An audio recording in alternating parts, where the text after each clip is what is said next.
Hi, I'm Annie Botticelli, and I'm going to talk today about the powerful astrology that is taking place at the same time as the Raw Living Expo, January 31st through February 2nd, 2014.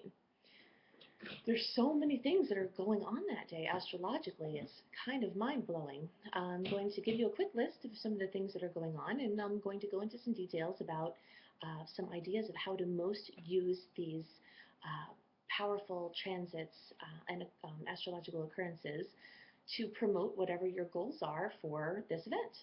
So the first thing that's going on is there's a new moon, January 31st, in Aquarius. This is a black moon. A black moon is a second new moon in a calendar month. The first new moon being on January 1st in Capricorn.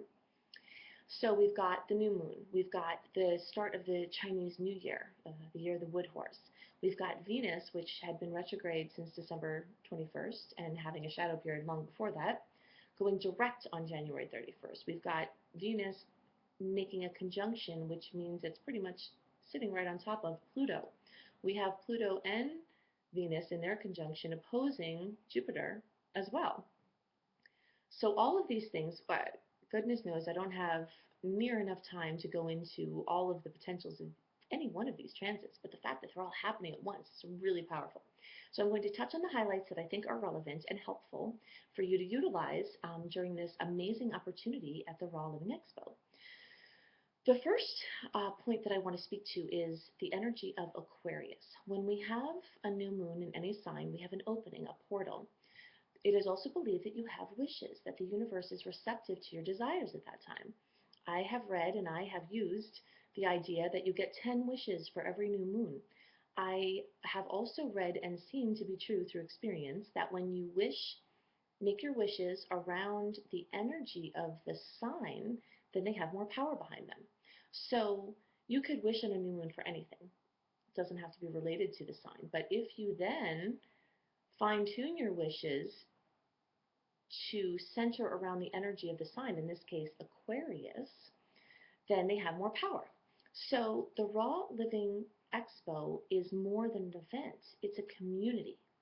It's a community that has been created, that is growing, and the Expo is an event by the community for the community, and this energy of Aquarius rules community. So it's really cool that it's timing that way. So any wishes that you have around community, building a template for your community, gardens, creating gardens to feed people that can create a template that you can take out on a global level. These are all really much supported during this new moon in Aquarius. So my first suggestion is to make your wishes and make your wishes around Aquarius energy. There's so many other things that Aquarius rules: teamwork, networking, humanitarian efforts, the internet, technology, friends, acquaintances, social media. So any wishes you have around those topics will be even more supported during this new moon in Aquarius. So then we have Venus, this retrograde period during which most of you will be watching this video. Venus rules love, beauty, and money, but it also rules a relationship with food. So this is a profound preparatory time for the changes that many of you are trying to make or continuing to make in your diet and lifestyle.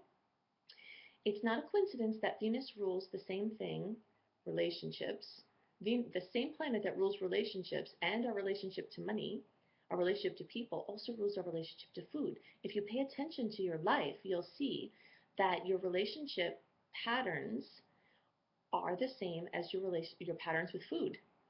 You can't really separate them.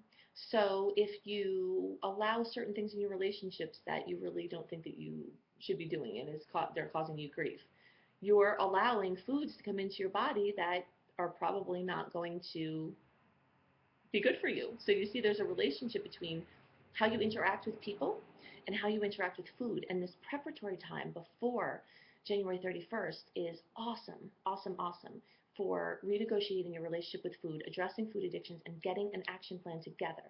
You'll have more support for your action plan at the event, but at least that you come in already having thought about these relationships, already doing some deep pondering. Retrograde cycles are amazing for going back over things. And so definitely take the time before the event to do that.